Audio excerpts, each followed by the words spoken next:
Le dessein de Dieu dure à toujours, dit sa parole. Dans les conseils éternels de Dieu, il y a une chose qui est déterminée.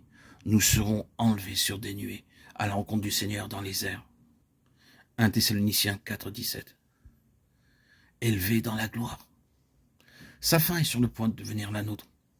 L'Église va connaître la contrepartie de l'expérience de son Seigneur, comme sa tête, quand il fut élevé dans la gloire. Il se peut que quelques-uns qui ne sont pas encore sauvés, regardant à la fenêtre, deviennent jaloux. Allez-vous rester à l'écart?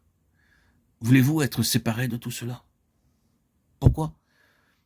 Il s'agit ici en fait de la révélation de l'appel divin. C'est une présentation de la parole de Dieu quant à ce qui a été rendu possible pour vous par la croix du Seigneur Jésus, si du moins vous voulez le croire. Laisseriez-vous tous en aller? Certainement vous voulez vous en approcher, sûrement vous voulez y entrer. Assurément, ceux qui sont au bord de ces choses veulent s'avancer davantage. Sans doute, nous tous voulons être plus fidèles, plus consacrés à la lumière de ce jour qui, au demeurant, ne peut être éloigné. La parole de Dieu s'est toujours accomplie. Elle s'est avérée véritable. Il ne peut en être autrement au sujet de ce qui vient d'être dit. Ceci n'échouera pas. Que le Seigneur nous fasse entrer dans l'intention même de notre vocation.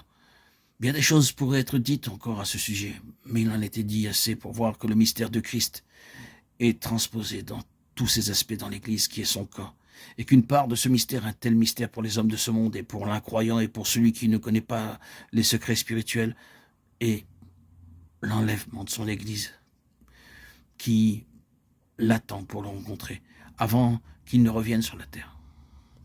Pour le monde, l'enlèvement vers la gloire est ridicule, digne d'être raillé, méprisable, rejeté comme une idée grotesque. Mais pour ceux qui, ainsi pouvons-nous dire, connaissent le mystère de la nouvelle naissance, le mystère d'être préservé et gardé par Christ à travers l'intensité de l'opposition et de l'antagonisme presque universel, d'être préservés, soutenus dans tout cela, qui savent aussi que c'est nullement en eux-mêmes qu'ils trouvent la force de continuer, mais que c'est le Seigneur seul qui les en rend capables, étant lui-même leur vie.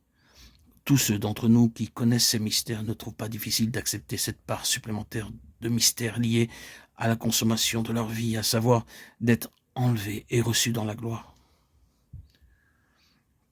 C'est bien là une chose étrange que les hommes de ce monde peuvent accepter aujourd'hui comme lieu commun, des choses au sujet desquelles ils se seraient moqués.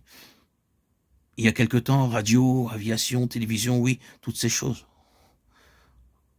Vous leur auriez parlé de cela il y a 1 ou 2 siècles en arrière. Ils se seraient moqués de vous. Jules Verne fut regardé comme un homme étrange à une époque. Et tout ce qu'il avait prévu est devenu réalité aujourd'hui. Ce sont des choses qui sont devenues banales aujourd'hui. Bien que l'homme désormais croit à ces choses, il ne peut croire à l'enlèvement depuis la terre jusqu'en la présence de Dieu, d'une compagnie qu'il a rachetée. Mais nous le voyons dans nos cœurs, nous le voyons, nous attendons à cela. Et nous nous hâtons pour cela. Et nous l'acclamerons avec joie. Le cri est dans nos cœurs. Amen. Viens Seigneur Jésus.